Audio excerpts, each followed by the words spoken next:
En raison des émeutes consécutives à la mort de Nahel, tué le mardi 27 juin à Nanterre par un policier qui a fait usage de son arme, le ministre de l'Intérieur Gérald Darmanin répondra aux questions d'Anne-Claire Coudray dans le 20h de TF1 ce vendredi 30 juin. Une nouvelle nuit de violence attend-elle la France ?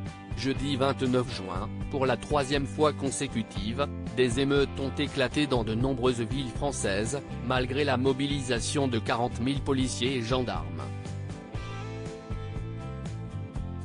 Selon un bilan définitif communiqué par le ministère de l'Intérieur, 875 personnes ont été interpellées dans toute la France. Ces tensions ont éclaté à la suite de la mort de Nahel, ce mineur de 17 ans tué à Nanterre, dans les Hauts-de-Seine, par un policier lors d'un contrôle routier. Lors d'une nouvelle cellule interministérielle de crise ce vendredi 30 juin, le président de la République Emmanuel Macron a affirmé que des moyens supplémentaires allaient être déployés. Émeute en France, Gérald Darmanin invité de TF1 4 jours après la mort de Nahel afin d'endiguer les violences qui pourraient éclater à nouveau ce vendredi soir, plusieurs mesures ont d'ores et déjà été prises par le gouvernement.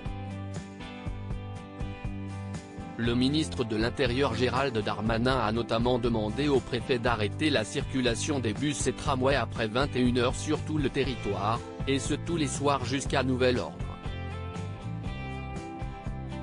À Saint-Denis, le Stade de France a annoncé l'annulation des 2 concerts de Mylène Farmer, qui devaient se tenir ce vendredi 30 juin et ce samedi dans son enceinte.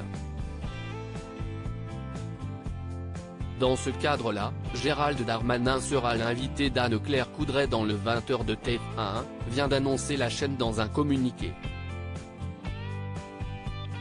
En direct sur le plateau, il viendra annoncer les dernières décisions prises par le gouvernement après une 3e nuit de violence, et répondra en exclusivité aux questions d'Anne-Claire Coudray, indique la Une. Mort de Nahel, les obsèques de l'adolescent organisées ce samedi 1er juillet. La vidéo de la mort de Nahel fait le tour des réseaux sociaux et des chaînes de télé depuis mardi. Alors que les policiers avaient affirmé dans un premier temps que le jeune homme leur avait foncé dessus, ils se sont finalement rétractés avant de révéler que le conducteur avait seulement accéléré après s'être arrêté à la vue des fonctionnaires de police. Mis en examen et placé en détention provisoire, le membre des forces de l'ordre soupçonné d'avoir tué Nahel va faire appel de la décision dès ce vendredi matin, a annoncé son avocat.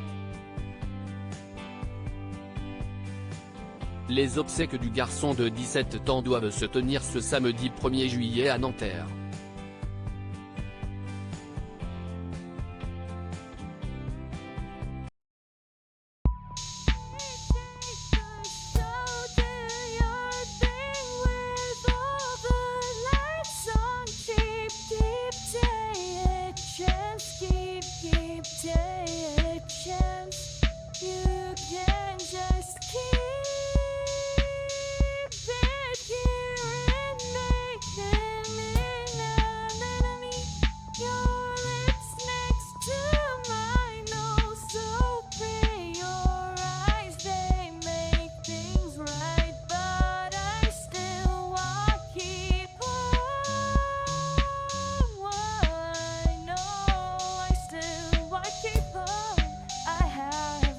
Keep it up.